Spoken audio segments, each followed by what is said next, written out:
ನಮಸ್ಕಾರ. ನನ್ನ ಹೆಸರು ರೇಖಾ ಕಾರ್ಭಾರಿ.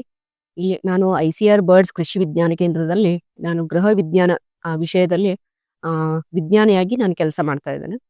ಈಗ ಸಿರಿಧಾನ್ಯಗಳಲ್ಲಿ ಬೇರೆ ಬೇರೆ ಸಿರಿಧಾನ್ಯಗಳು ಬರ್ತಾವ. ಅದರಲ್ಲಿ ಯಾವ್ಯಾವು ಅಂತಂತಂದ್ರ ರಾಗಿ ಇರ್ಬೋದು, ನವಣೆ ಇರ್ಬೋದು, ಹಾರಕ ಇರ್ಬೋದು, ಕೊರಲು ಇರ್ಬೋದು, ಸಾಮೆ ಇರ್ಬೋದು, ಊದಲು ಇರ್ಬೋದು, ಆಮೇಲೆ ಸಜ್ಜೆ, ಜೋಳ ಇವೆಲ್ಲವೂ ಕೂಡ ಸಿರಿಧಾನ್ಯಗಳಲ್ಲಿ ಬರುವಂತ ಧಾನ್ಯಗಳು.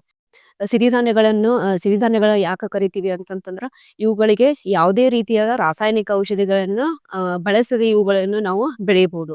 ಆಮೇಲೆ ಇದ್ರದ್ದು ಬೆಳೆಗಳ ಅವಧಿ ಎಷ್ಟಂತಂದ್ರ 90ರಿಂದ 110 ದಿನಗಳಲ್ಲಿ ಎಲ್ಲಾ ಸಿರಿಧಾನ್ಯಗಳನ್ನು ಕೂಡ ನಾವು ಬೆಳಿಬಹುದು. ಆಮೇಲೆ ಕಡಿಮೆ ನೀರಿನಲ್ಲಿ ಬೆಳೆಯ ಬಹುದಾದಂತ ಧಾನ್ಯಗಳು. ಮತ್ತೆ ಇವುಗಳನ್ನು ಕಡಿಮೆ ನೀರಿನಲ್ಲಿ ಆಮೇಲೆ ಎಲ್ಲಾ ಹವಾಮಾನಕ್ಕೂ ಹೊಂದಿಕೊಂಡು ಬೆಳೆಯುವಂತ ಧಾನ್ಯಗಳಾಗಿರೋದ್ರಿಂದ ಇವುಗಳನ್ನು ನಾವು ಬರಗಾಲದ ಮಿತ್ರರು ಕೂಡ ಇದನ್ನು ನಾವು ಕರಿತೇವೆ.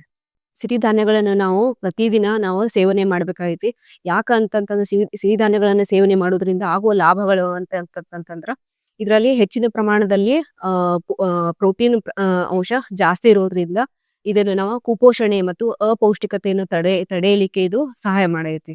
ಆಮೇಲೆ ಎರಡನೇದು ಏನಂತಂತಂದ್ರೆ ಇದು ಡಯಾಬಿಟಿಸ್ ಅಂತಂದ್ರೆ ಸಕ್ಕರೆ ಕಾಯಿಲೆ ಇರುವಂತ ರೋಗಿಗಳಿಗೆ ಇದು ಒಳ್ಳೆಯದು. ಯಾಕಂತಂದ್ರೆ ಇದರಲ್ಲಿ ಮ್ಯಾಗ್ನೀಷಿಯಂ ಪ್ರಮಾಣ ಜಾಸ್ತಿ ಇರೈತಿ. ರಕ್ತದಲ್ಲಿರುವಂತ ಸಕ್ಕರೆ ಮಟ್ಟವನ್ನು ನಿಯಂತ್ರಣ ಮಾಡ್ಲಿಕ್ಕೆ ಇದು ಸಹಾಯ ಮಾಡೈತಿ.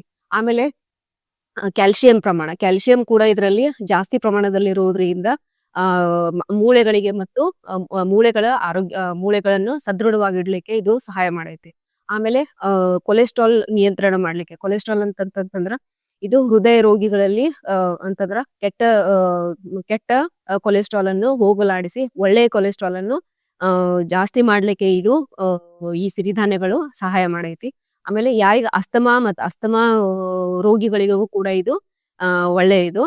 ಸಿರಿಧಾನ್ಯಗಳನ್ನು ನಾವು ಪ್ರತಿದಿನ ಆಹಾರದಲ್ಲಿ ನಾವು ತಿನ್ಬಹುದು. ಯಾವ ರೂಪದಲ್ಲಿ ಅಂತಂತಂದ್ರೆ ನಾವು ಅಕ್ಕಿ ಮತ್ತು ಗೋಧಿಯ ಬದಲಾಗಿ ನಾವು ಈ ಸಿರಿಧಾನ್ಯಗಳನ್ನು ಪ್ರತಿದಿನದ ಆಹಾರದಲ್ಲಿ ಅಂತಂತಂದ್ರ ನಾವು ಬೆಳಿಗ್ಗೆ ಉಪಮಾ ಆಗಿರ್ಬೋದು, ಅಥವಾ ಇಡ್ಲಿ ದೋಸೆ ಆಗಿರ್ಬೋದು, ಆಮೇಲೆ ಅಂಬ್ಲಿ ಆಗಿರ್ಬೋದು, ರೊಟ್ಟಿ ಆಗಿರ್ಬೋದು, ತಾಲಿಪಟ್ಟು ಮಾಡಬಹುದಾಗಿರ್ಬೋದು, ಆಮೇಲೆ ಚಕ್ಲಿ ಆಗಿರ್ಬೋದು, ಅಂದ್ರ ಮೊಸರನ್ನ ಆಗಿರ್ಬೋದು.